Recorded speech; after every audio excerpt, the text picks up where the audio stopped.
Hey guys, welcome back to another fucking rant video thing where I just hop on the mic and speak my mind for a few minutes. Let's hope this video doesn't go past 7 minutes. That's my goal, right? I just have a few things to fucking say because this stuff is really starting to piss me off. It's pissing me off more than it would a normal person because I in 3 months I will have my degree in psychology, right? So I know what I'm fucking talking about when I say this shit, right? This isn't just me pulling shit out of my ass. I just understand how this shit works, right? So that's why I feel like compelled to say something. So I'm gonna get comments. Oh, you didn't put any fucking visuals or any editing skills on zero, whatever the fuck. Sure, I don't care. I don't care. I really don't care. I don't give a fuck. This is just me talking about some shit really quick, really fast, and just so you fucking know, right? So I'm seeing tweets like this. I hope there's a fucking example on the screen, right? So yeah, I'm just gonna put a few examples of the weird, sickening tweets I'm fucking seeing on the internet circulating, right? The relationship between Ymir and King Fritz in no way portrays any kind of fucking love ever in the history of ever. This is not love, and this is not fucking Stockholm Syndrome. Okay? So, when I fucking say shit like this, I know what the fuck I'm talking about, right? Because I've had to. I've had to study it. Stockholm Syndrome, to be a sufferer of Stockholm Syndrome, is to form a bond with your captor. An amicable bond with your captor, where you kind of see them as pretty much a friend or whatever. And it can be mistaken for love because of the bond you form with the fucking captor. Oh, he's feeding me. Oh, he's so nice to me. When I'm cold, he gives me a blanket. When I'm crying, he comes and comforts me. We're both struggling together. We're avoiding the police together. Blah blah blah blah. I have a bond with him, and you can even think it's love. That's how good and strong the bond is.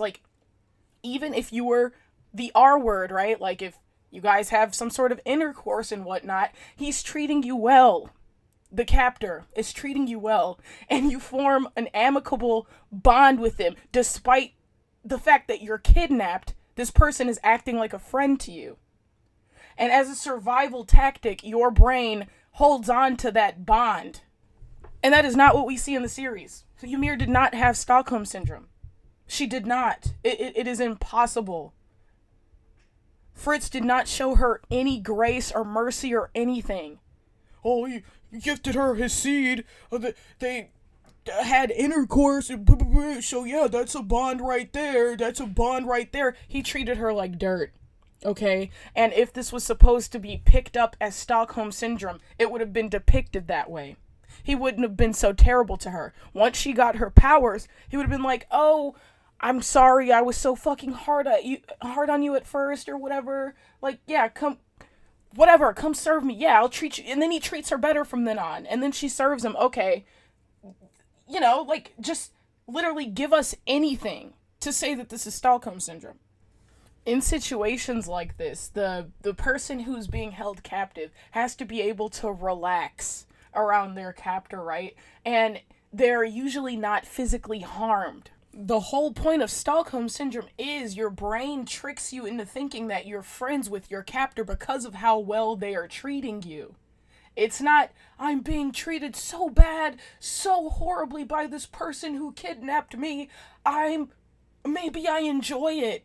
That's not Stockholm Syndrome. That's something fucking else. That's some sadistic ass, weird ass, masochistic shit right there. That is not Stockholm Syndrome, right? And it's portrayed more as this masochistic, whatever the fuck it is, if she were to actually love Fritz, which I guess she did, right? I guess. Pick up a freaking book, look up an article. Google is free in most senses, right? I hate this fucking narrative going around oh, it just makes total sense that she loved him. Oh, blah, blah, blah, blah. Her self-worth was so low that she loved him. No. Her self-worth was so low and she had nowhere else to go. So what else is she gonna do other than serve him? I feel like that is a more fair assumption of what happened here. Like, based on human psychology, that is the most logical conclusion to draw from the scenes that we were shown. This was not a case of Stockholm Syndrome. This was not love, like, in any fucking sense. It just makes literally no sense. It makes no sense unless she's a fucking masochist. Unless she liked having her tongue cut out. She likes being treated like a fucking... a mule. A work mule. That if she enjoys this, what's happening, which she clearly doesn't, right? She clearly does not enjoy what she went through. That's why she chose to die, right? That's why she looks like this when Aaron says, "Hey, you're free, bro. Like, do you, bro? We can put an end to this." Why does she want to put an end to this? If she had it so good with Fritz. If her love was so true or whatever the fuck. Oh, no one said it was good love. This isn't love. That's not what he portrayed here. If he was intending for this to be love, he should have portrayed love. Can she not speak?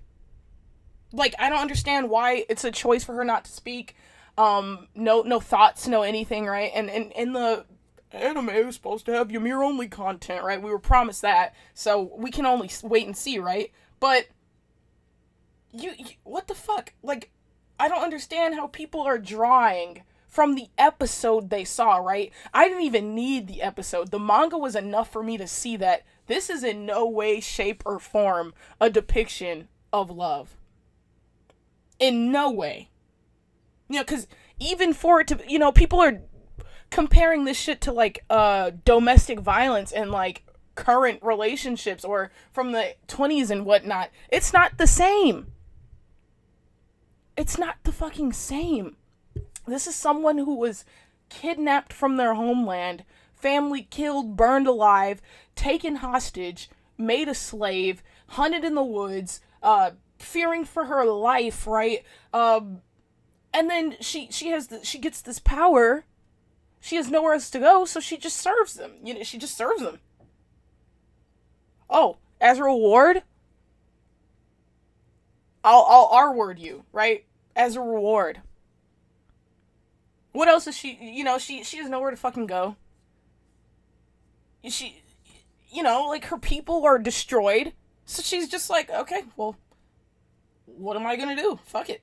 And this is the first Titan here. This is the first fucking Titan. She's probably scared, she's 12 or something. What else is she gonna do? So she's a slave in every sense. She has no sense of worth, nothing, right? But that doesn't mean she loved him because of that. He stripped her of her identity, of her voice, of everything she had.